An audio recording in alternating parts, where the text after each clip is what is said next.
A crop duster plane forced to make an emergency landing yesterday just east of the airport, but both the pilot and plane escape unscathed. KNEB.TV News starts right now. From your trusted source for news in western Nebraska and eastern Wyoming, this is KNEB.TV News. Presented by Platte Valley Companies, premier provider of financial services. Hello, I'm Ryan Murphy. This is KNEB.TV News powered by Platte Valley Companies. Thanks for joining me. In our top story, a skilled pilot used quick thinking and years of expertise to avoid danger after his crop duster sputtered out Tuesday afternoon. At around 12:20 p.m., Scottsbluff County authorities were alerted to a plane that was forced to make an emergency landing in a sugar beet field near County Roads 27 and K, just south of the Tri-State Canal. KNEB News caught up with Sheriff Mark Overman, who explained what transpired. Okay, we were notified this afternoon of an aircraft that went down.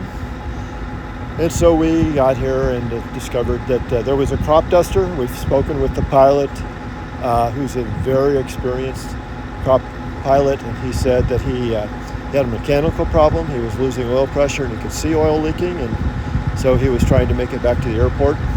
And then he realized he couldn't make it back to the airport, so he set it down here. And you have to say that he did a magnificent job, because he set it down. It appears there is no damage to the aircraft. There's certainly no damage to him. And the mechanics have been here already. They found a bad oil line that was leaking, and so we've done our investigation, and there's no injuries. We've also been in contact with the National Transportation Safety Board, and I don't think, from what I hear, they don't seem to have a lot of interest in this, but they like to know about it. So that we did what our protocol is to notify them. Overman says mechanics from the airport responded and replaced the part that had failed, while the crop dusting company coordinated the response of a man with a road grader who cleared a path that was long enough to serve as a runway. The pilot was able to take off from that location at approximately 4 p.m. and return safely to the airport. Well, more details have emerged following a Monday afternoon motorcycle versus SUV crash. Scottsbluff police say 24-year-old Orion Marsh was traveling eastbound on 27th Street and struck an SUV driven by 89-year-old Burdette Keister of Scottsbluff.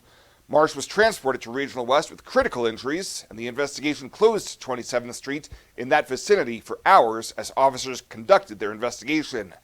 Video has been circulating on social media that showed a motorcycle going between 2 to 3 times the speed limit moments before crashing into Keister's vehicle.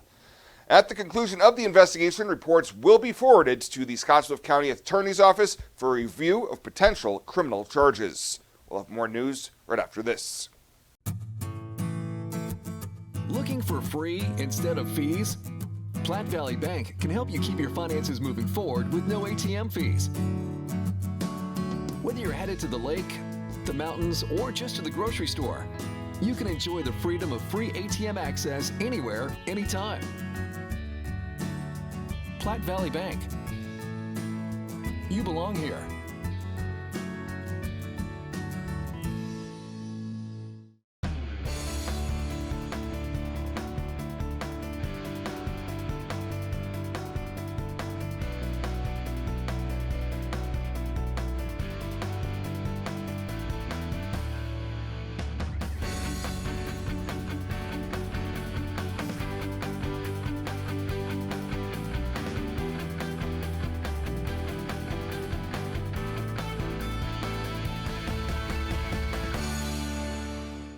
Welcome back. The first special session of the 108th Legislature is now over, ending with Governor Jim Pillen signing the much-reduced property tax relief plan and 2 measures rearranging current spending priorities.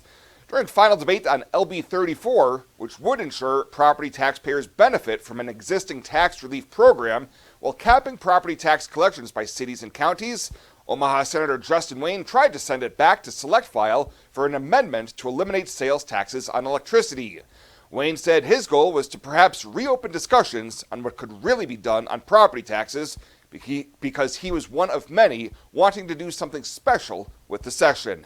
We've seen this failed idea happen so many times down here where it's one way and we get it going and then we find out maybe we should have had other people in the room. Maybe we should have expanded the room. I mean, hell, we could do a Google Doc with a checkbox on there, list all the exemptions, there's a line in the sand, and we could have just checked them all.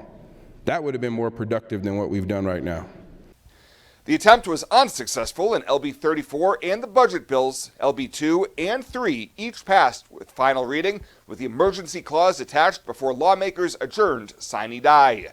At the signing ceremony for all three measures, Governor Pillen told reporters despite the slimmed down bill, it was a big deal and still an important day.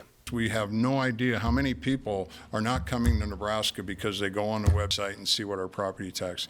Now, at least, that will show a 20% decrease because the statement will decrease. That will be a step in the right direction.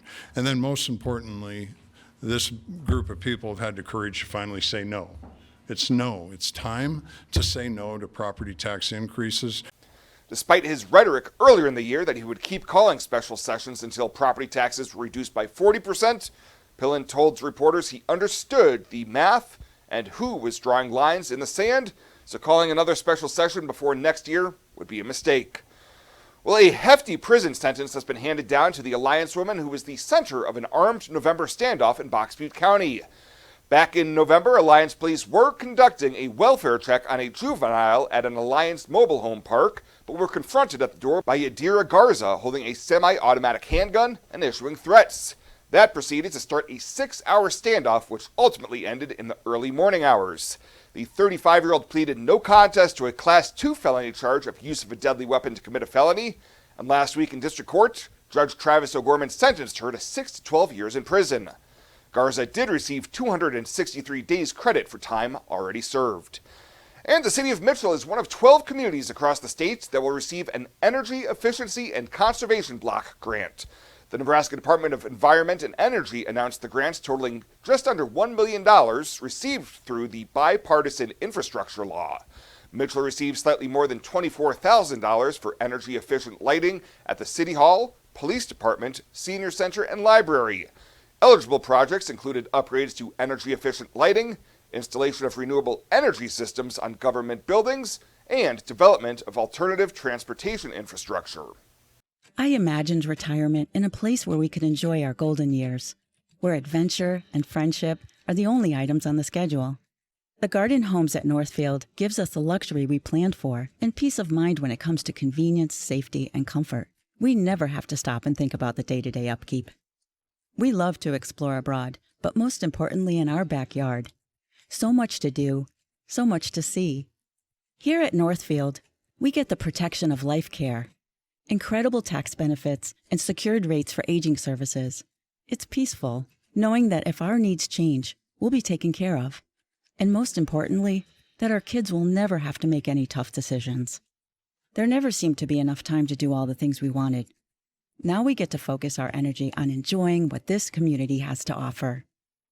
At the Garden Homes, life is ours again. A place we had dreamed about. A chance to focus on us.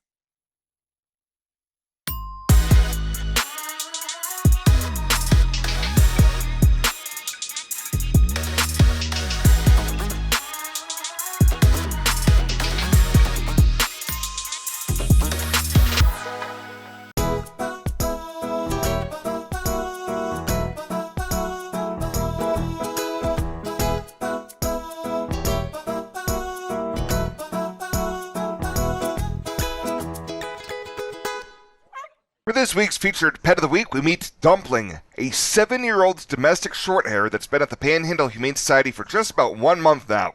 Staff says this large bundle of love is nothing but a good cuddler. Her adoption cost is $50, and that includes her spay, microchipping, and all vaccinations. To meet Dumpling or any of the cats and dogs they have available for adoption, you can head on over to the Panhandle Humane Society daily during normal business hours.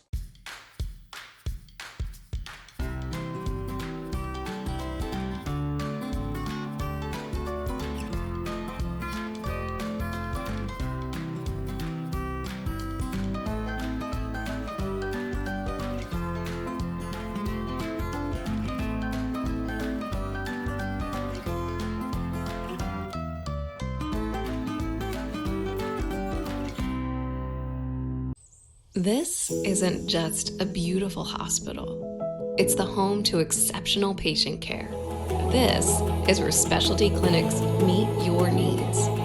This is where a friendly smile, a warm hand, and an empathetic ear exist to care for you.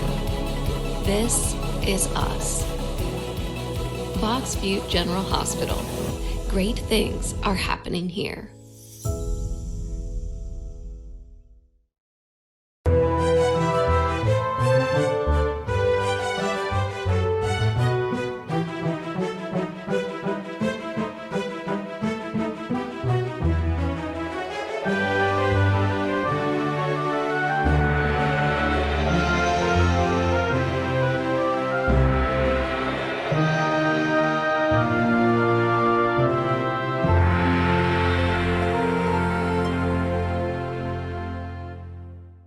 Let's take a look at your midweek community calendar, brought to you by Riverstone Bank.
The community calendar is brought to you by Riverstone Bank.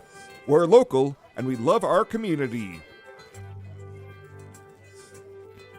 Welcome to Kelly's Liquor, your liquor cabinet. Whether you're a wine enthusiast, a whiskey sommelier, a tequila connoisseur, or you just love your beer, Kelly's has the best selection of what you're looking for. Family owned and operated since 1946 and right on 27th Street in Scottsbluff.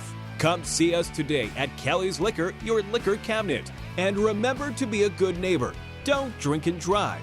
Kelly's Liquor, West 27th Street in Scottsbluff. The incredible Renewal by Andersen Dog Days of Summer Sale is here, and I will sit up and shake for this one. It's the best offer ever for new windows and doors. Please listen to this. You get 20% off, an additional 5% off if purchased on the initial consultation. No payments for 24 months, 2 whole years, no payments. Please visit rbawyoming.com. Call today to schedule your free in-home consultation. Don't wait. This deal ends August 31st. 2 years, no payments. That's doggone awesome. Tired of feeling stuck? Not sure if you are on the right track? Platte Valley Bank can help keep your finances moving forward with checking account options to fit your lifestyle and an online account chooser to make finding the right account easy. Control your financial future with helpful budgeting tools and automatic savings plans. Now is the time to enjoy the ride with Platte Valley Bank. You belong here.